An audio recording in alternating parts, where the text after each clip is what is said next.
Hello दोस्तों, कैसे हैं आप। उम्मीद करती हूँ आप सभी बहुत अच्छे होंगे। चलिए जानते हैं अपनी आज की कहानी के बारे में।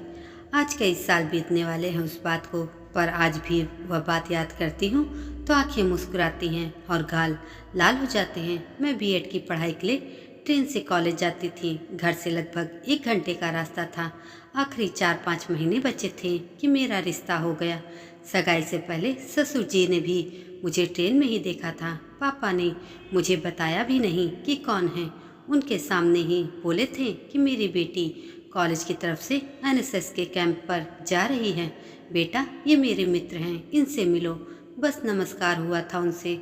थोड़ी देर इधर उधर की बातें और फिर मैं चली गई। 15 दिन बाद लौटी तो पूरी तरह से मेरी रंगत बदल चुकी थी। माँ तो दरवाज़ा खोलते ही सिर पकड़कर खड़ी हो गई थी और आते ही एक कटोरी में उपटन बनाकर मुझे 1 घंटे के लिए चेहरा चमकाने बैठा दिया था। उफ, वह भी इतनी सर्दी में, इतने दिन की कड़ी धूप। रैली स्पोर्ट्स के बाद का उतरा रंग कहाँ से निखरता। आज भी ससुराल वाले चुटकी ले लेते हैं। हमारे यहाँ ही आके निखर गई। वैसे वो लोग मेरी एल्बम देख चुके थे। रिंग सेरेमनी नहीं हुई थी, गले में चैन पहना दी गई थी, बस रोका हो गया था। बकायदा सगाई होनी थी। अभी मैं फिर से अपने कॉलेज के लिए रेलवे स्टेशन गई। ट्रेन भी वहीं से लगती थी तो काफ़ी देर खड़ी रहती थी। उस दिन पापा स्टेशन के बाहर से ही छोड़कर चले गए थे और जिनसे सगाई होने वाली थी वो इस बार स्टेशन पे थे। मैं खिड़की वाली सीट पर बैठी थी कि तभी उन्होंने आकर मेरे हाथ पर अपना हाथ रख दिया। मैं एकदम से चौंक गई। शब्द हलक में फंस गए थे। तब ऐसा नहीं होता था ना। सगाई हुई, घूमे फिरे, बातें की। मोबाइल भी कहाँ होते थे।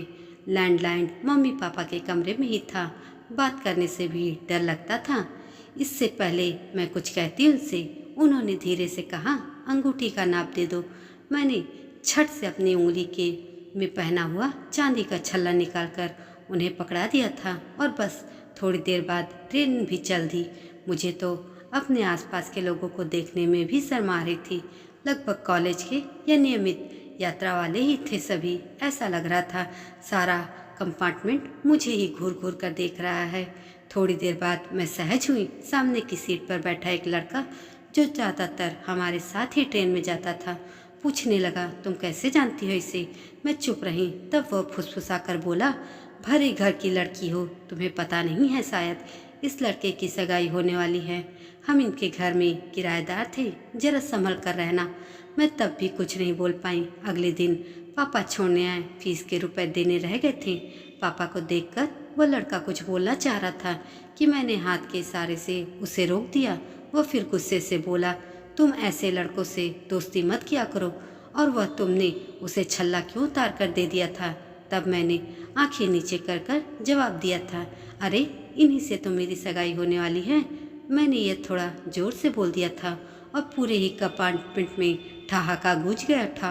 अब चेहरा देखने की बारी तो उसकी भी थी और मैं बस चेहरा छुपाकर बाहर की ओर देख रही थी। और जब मैंने अपने पति को यह सब बताया था तो वो बोले, तभी वह अपनी गलतफहमी के चलते उस दिन रात को मुझसे बात करने आया था।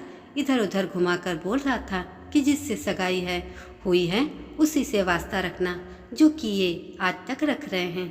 दोस्तों, यह कहानी आपको कैसी लगी कमेंट करके ज़रूर बताइएगा और ऐसी अन्य कहानियों के लिए मेरे चैनल को भी सब्सक्राइब जरूर कर दीजिएगा।